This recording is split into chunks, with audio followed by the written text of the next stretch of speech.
How to go live with your online course, even if you've never launched a group program before. Hi, my name is Krisha Sarah Bowen, and I help professionals just like you to turn their knowledge and their expertise into premium, profitable online courses. And today is no different. I want to talk about how do you deliver your course live. Now, many of you may be thinking about creating an online course, or maybe you already have an online course. I want to show you how to get maximum results and maximum benefits from your online course. So if you can hear and see me clearly, please type yes in the chat, just so I know that you can hear and you can see me clearly. And I want to dive into my presentation for today. So let me just go ahead and share my screen and bring this up so we can talk about going live with your online course. Just give me one moment here, please. Let me just pull this up. This is going to be an exciting topic, so I suggest if you don't have something to take notes, that you please get something to take notes right now, so that you are able to follow along with this presentation today. So let's talk about live courses. How do you actually maximize your course and delivering it live? I want to share a couple of things for you today. Things to know before you go live, how to structure your live courses, support and accountability in your program, course delivery, and of course wrap up and testimonials. Now let's track with this information. So before you go live, there are a couple of things that you need to look at. One of those things that you need to look at is your class schedule, your class setup, and you need to have strong content for your audience. Let's dive into this a little bit. What should your class schedule look like in terms of choosing to deliver your course live? All I mean is that you already have an online course, you have decided to deliver this course live to a group, and you're now structuring this online course to go live before a group of your perfect or your ideal course participants. What you want to factor in is the number of weeks for your live course, the class size, the delivery structure, and your flow. Now, in terms of number of weeks, ideally you want to teach between 4 to 8 weeks live. If you're taking notes, drop it in the chat. Live courses, 4 to 8 weeks.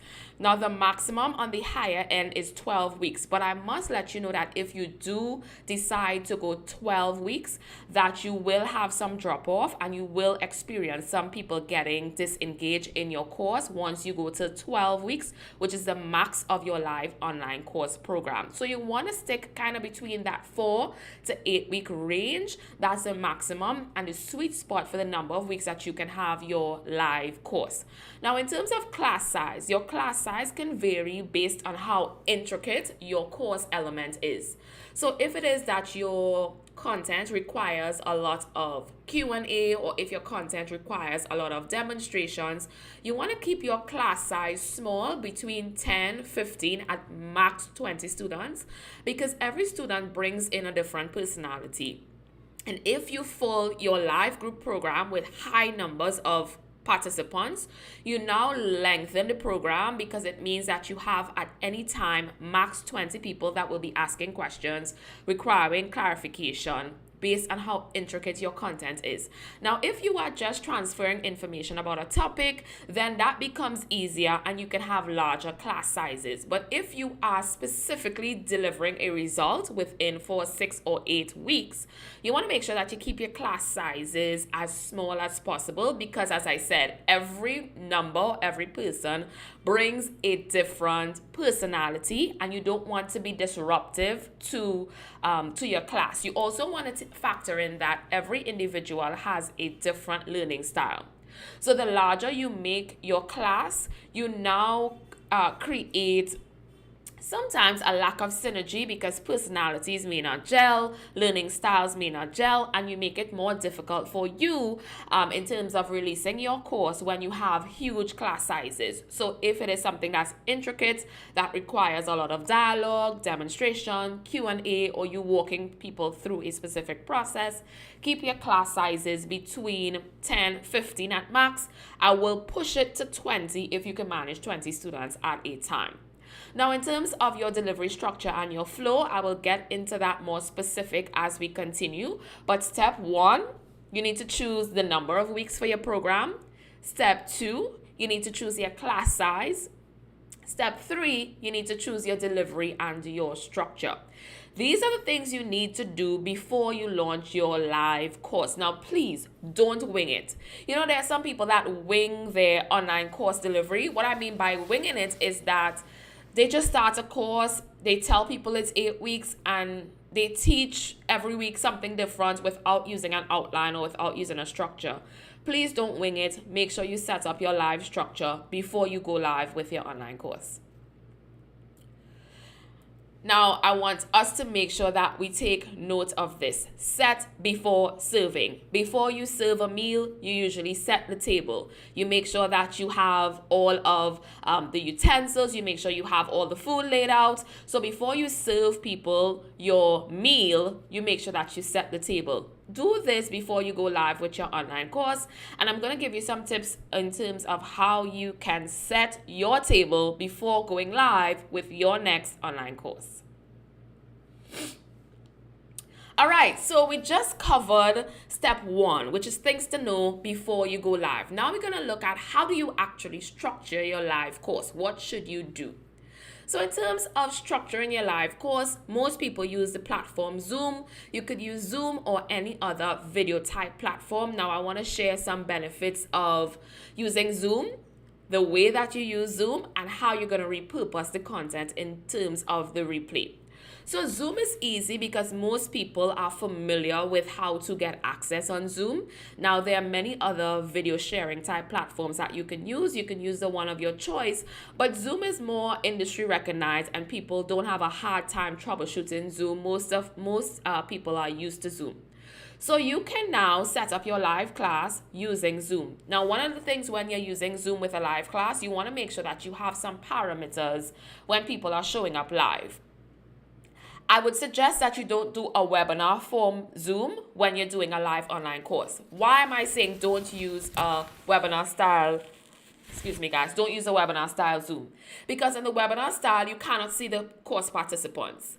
So it's just people looking at a slide, looking at you teaching, and there is no face-to-face virtual interaction. This leaves room for distractions. This leaves room for people not to pay attention in your Zoom class. This is why sometimes in most Zoom trainings, you would hear people say, make sure you keep your cameras on. That is not just because we want to see your face. It helps with the interaction in terms of virtual learning, and it also ensures that people are committed to the content that you are sharing. Most times if we're listening to a webinar or if our camera is off on Zoom, y'all could tell me the truth. Like, tell me in the chat. Tell the truth. Sometimes you're in the kitchen. Sometimes you walk away. You leave the Zoom on. You're distracted. Maybe you're looking at your phone. You're looking at multiple other things. And you're not really dialed into the content. So Zoom webinar works for that purpose. It works for a one-off training. But if you're doing a live class, I would suggest you don't use Zoom webinar where you can't see your participants. And I would also suggest that you ask participants before to show up on camera. It helps with the engagement and it also helps with their learning. It makes sure that people are dialed in when you're sharing your content. Now, sometimes people say, oh, I took a course and it didn't work, a live course and it didn't work. Sometimes it's the participation in the live course. So make sure that you set up your course for success. Now, the next thing that I want to talk about is Zoom to Portal. Now, some of you might be repurposing your live course, or some of you might be giving your students access to a training on online portal with the video. A portal is just a platform that houses replays of the video, additional training, or additional supporting material. So if you are doing Zoom to Portal, you want to make sure that you are delivering your content in a way. Let's say you're repurposing this content. You want to deliver this content in a way that any viewer can come in and follow the information. So if you're doing Zoom to Portal and you are repurposing your content, you want to make sure that you teach in a clear, consistent, and logical manner, because when you chop your video down and you put that video inside of Zoom, it means that anyone logging into that portal should be able to follow the content. Now, you can do Zoom to Portal only for people who are signed up for that particular training. So Zoom to Portal means, let's say I have 10 students that are taking my live course in this cohort, and only these students are getting access to this replay. It means I can teach in any particular style because this content will not be repurposed, and I will not be giving any other cohort access to this content. So if it is that I am doing that and only my particular cohort is getting access to the portal, then I can teach my content just as is because it's custom to those who are viewing the course or who are in this particular cohort. I hope I'm not going too fast or losing anyone in terms of teaching. Let me know in the chat if you're following. Yes, say this is good. Let me know if you're following, going live with your course.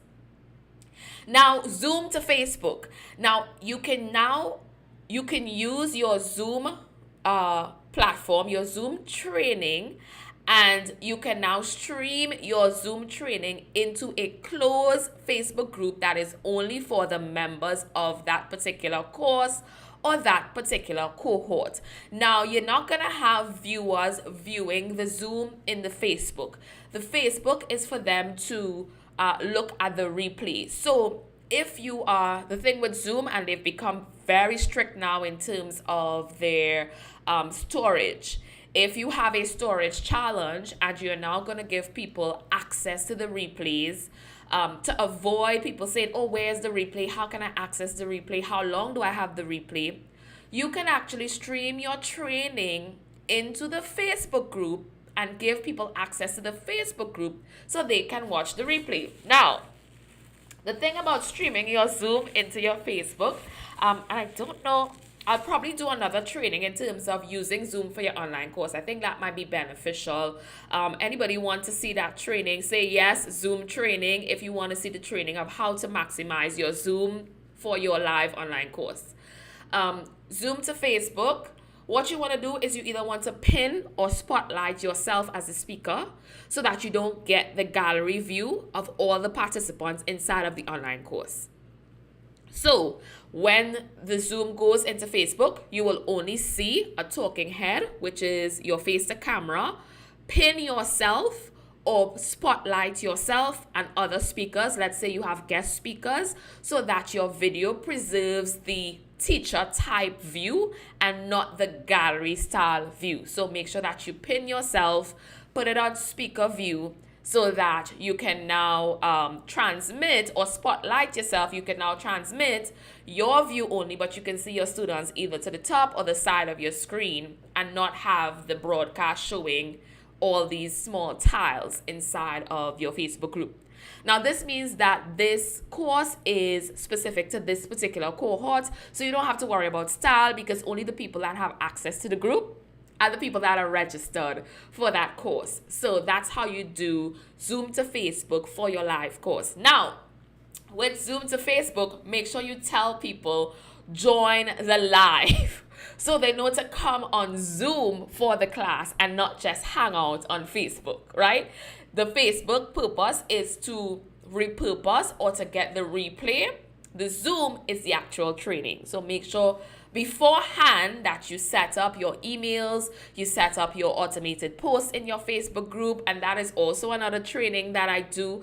And these trainings are going to be inside of my live mentorship that begins next Thursday. I'm going to teach my mentees, okay, how do I optimize my course with a community and make sure that they are supported? You want to make sure that your group is not just collecting people inside of a space, but it's functioning as a support and accountability factor for your live course. Now, I feel like this is an entire training. I have so much to share with you guys, but let's keep tracking. So now let's look at your teaching style. All of this is under how you deliver your course, teaching style. Zoom to Facebook or Zoom to Portal and repurpose. Now, Zoom to Facebook, like I mentioned, it means that only people in that particular cohort have access to the videos. So you can teach as you normally would because you're not going to repurpose it. Zoom to Portal or Zoom to repurpose is a very different style. It means that you may or may not be giving additional cohorts access to this training. So you don't want to have people's information in the Zoom to repurpose, and you don't want to teach in a way that people don't feel like that content is specific to them. So if you're doing Zoom to portal or Zoom to repurpose, what I encourage you to do is to not record the parts that you will repurpose, right? To record only the teaching. Let me tell you what I mean. So let's say your course logs on to Zoom, everybody's live, you're sharing it inside of your Facebook group, and they now have access to that. The minute you go into the content style, that's when you press record. Make sure that your students know that you will answer their questions at the end of teaching a particular segment. So what you do is you teach, like, guys, now I'm going into the teaching style, how to teach inside of your online course. Now, if I were repurposing that, I would only teach that segment. I would record at the beginning, and I'd say, now we go into step 2. Teach step 2, stop or pause my recording. And then I'd ask my class, do you have any questions on what we just talked about in step 2? I am maintaining the quality of my short segments that I'm going to put in a portal and repurpose for other cohorts. And then I'm streaming into Facebook so they get the entire stream without gaps. So it's dual purpose. I get my class and I also get my repurposed content that I can now chop up and put inside of my portal, and I can now have another course, right? I'm teaching you guys so much good stuff. Like, if you're not already signed up for my mentorship, Mentor Me Business, that starts next week, Thursday, and it's pay as you go. I don't know what you're waiting on, but let's keep tracking. Let's talk about support and accountability. So when we talk about support and accountability, we are saying that we now want to help our clients to succeed inside of our online course. So far we covered things to know before you go live, how to structure your live class. Now let's talk about support and accountability. Please let me know if this is good by dropping "this is good" in the chat. That lets me know that you are enjoying this content and this is helping you. So what you want to think about is what happens right after class, what happens the next day, what happens the day before class, and what happens the day of class. So support and accountability right after the class, you should have an email that goes out to your course participant to say, tonight we covered XYZ. The main things about tonight's class, XYZ, was number 1, this. Number 2, this. Number 3, this. Over the next week, use this worksheet or use this resource that I have provided to answer these questions in relation to the content. So you're now giving, in essence, homework, but we're not calling it homework. It's really support and accountability to help them to get the result, right? The next day, and excuse me guys, like my allergies are acting crazy right now. The next day, you want to now create some type of motivational or inspirational reminder. So you're using your emails in tandem with your support group, which can be on Facebook, which is easier, or any other platform, to send reminders of the results and reminders of what they need to do. Now, don't complicate it. If you have steps that you want them to follow, you can create a simple Google document or a simple Google slide or something in Canva like I'm using right now that tells them what their next step is and what they should be working on before class. Now, the day before class, you also want to have a reminder that goes out to them via email, and you also want to have reminders in posts inside of your Facebook group. And you can do pop-up type videos, like let's say your live course training is on Monday. On Wednesday, you could do a pop-up training. So guys, how is everyone doing? This is what you should be doing. I discovered this thing. Or you can do some encouragement. You could do some highlights of people inside of the program just to keep them engaged between one Monday to the next Monday. Please don't ghost your live students. Like, don't wait until the next class before they hear from you. Like, that's ghosting. So please, Show up either in email or inside of your accountability group. If your group is 10 to 20 people, like send them a voice note. Send them a video like, hey Krisha, I was just checking in with you. I know I taught you a lot of content on Monday, but I hope you like personalize your course. Like, I can't believe I'm teaching this. Like, I'm helping you all launch your life course and you're not yet signed up for my mentorship. That's next Thursday for 8 weeks, where I'm teaching my clients how to do all of this and giving them all of my templates. But let's keep going, right? So we talked about what happens next. Supporting content. Support and encourage the learning. Don't complicate your supporting content. It can be audios, it can be Google documents, it can be worksheets, it can be brochures. Just make sure that you're supporting the live content. So if I give you a live demo on, let's say, Monday for class, I'm going to now send you out some type of resource that now supports the learning of the live class. So even though you're not in class, you're not live, your ideal course participant should be continuing on their journey, and they should feel like they are engaged and they are engaging with you even after your live interaction. So that's where your supporting content comes in. All right, course delivery. Is this good? Like, I feel like I'm teaching you all some next level type stuff here.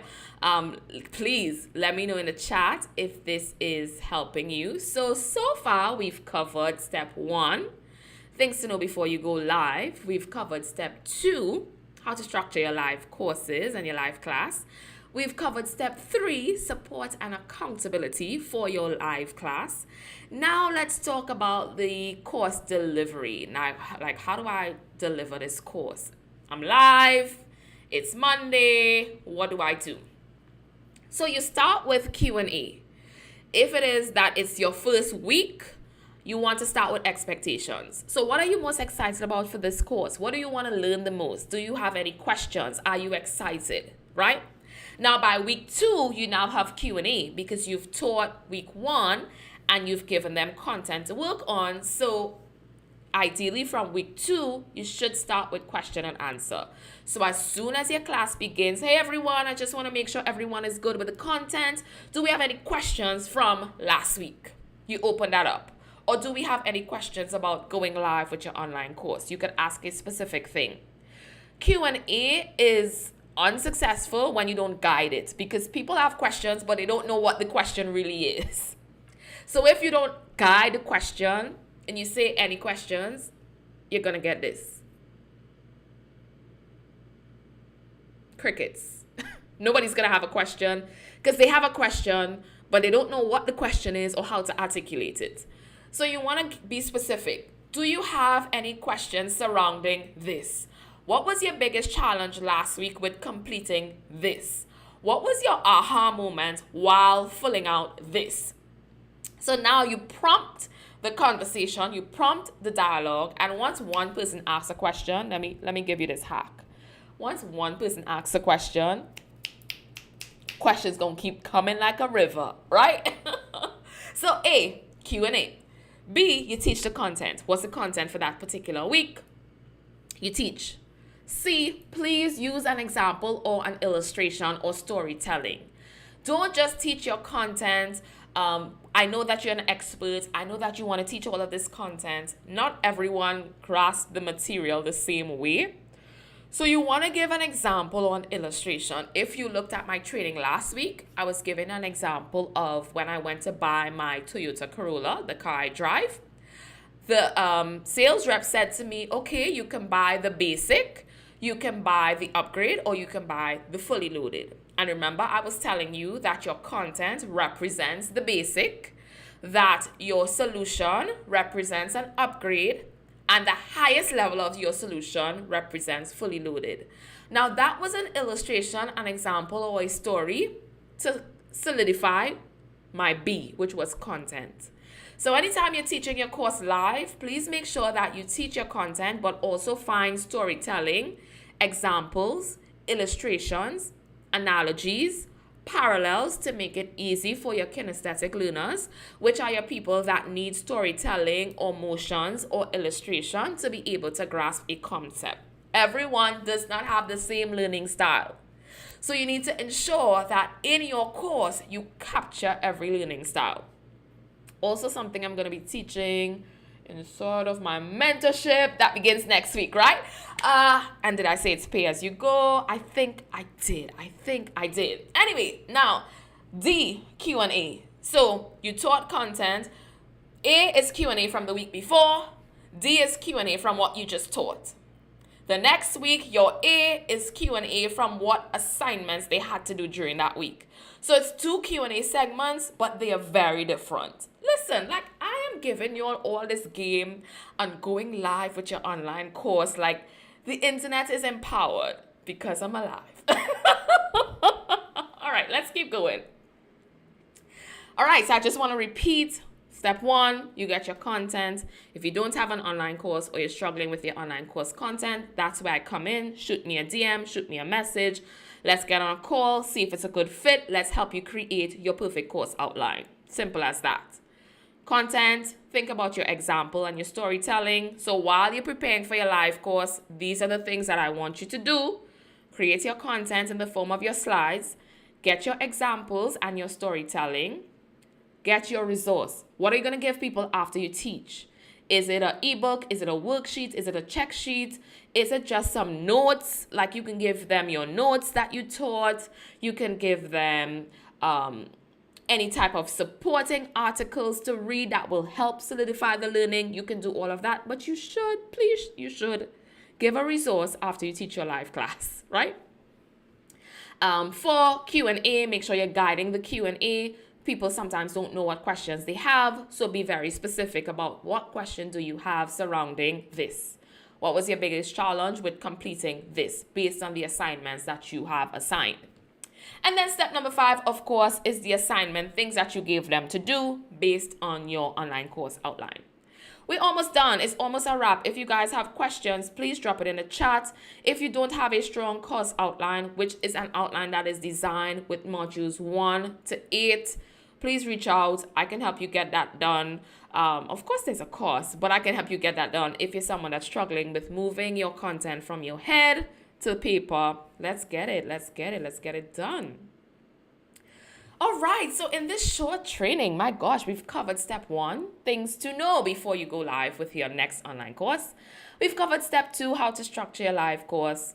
We've covered step 3, support and accountability for your course.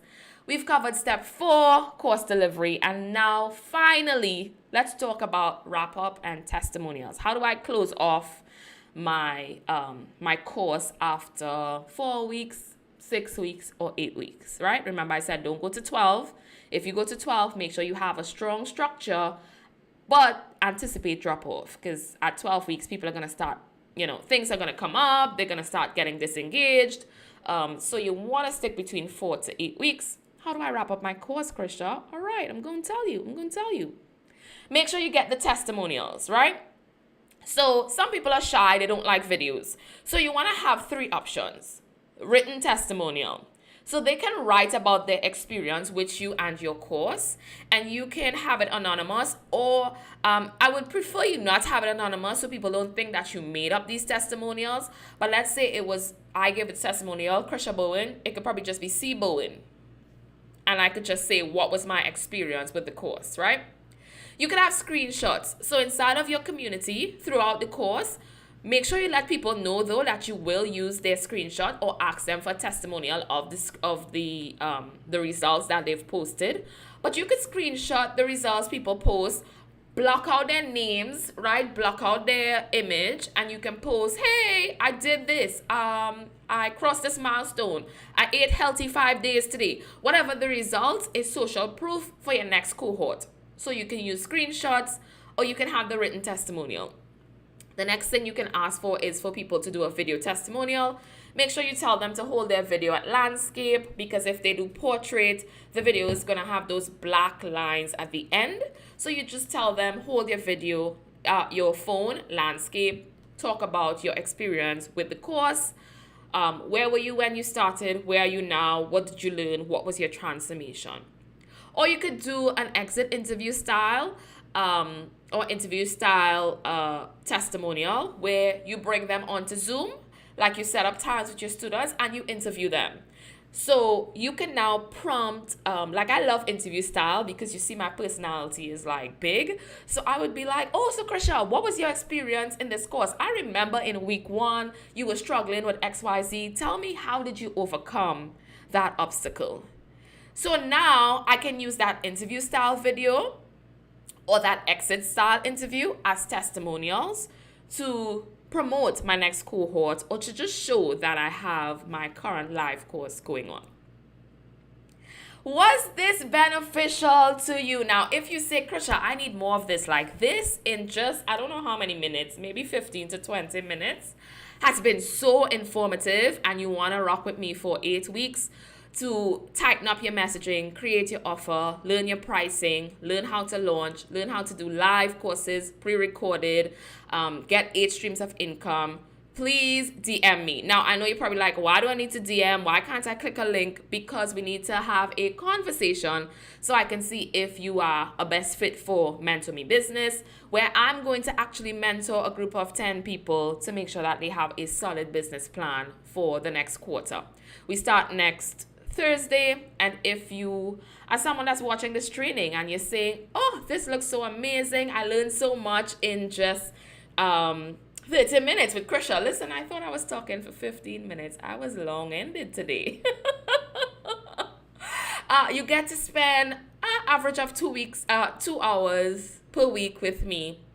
I'm going to teach you everything I know in terms of business and how you can create a strong offer, and then how you can deliver your offer in multiple ways, how you could strengthen your offer with community, how you could strengthen your sales with community. Like, there's so much that's packed into this mentorship program. It begins next Thursday. As I said, it's pay as you go, very like super affordable. So make sure that you shoot me a message wherever you're viewing this. Shoot me a message. Let's talk. Let's hop on a phone call and get you set up for Mentor Me Business. If you have any questions, please leave them below this video. I'll go back, I always do, and look at all of your comments, your feedback, and your questions. But if you have no questions, listen, you've been empowered to go out and launch your course live. I want to see some launches. I want to celebrate with you. Tell me how you've used this information and tell me how you're winning with your online courses. I'm Krisha Bowen, and I help professionals just like you to create premium, profitable online courses and online course platforms. So get at me if that's what you want to do, and have a great day.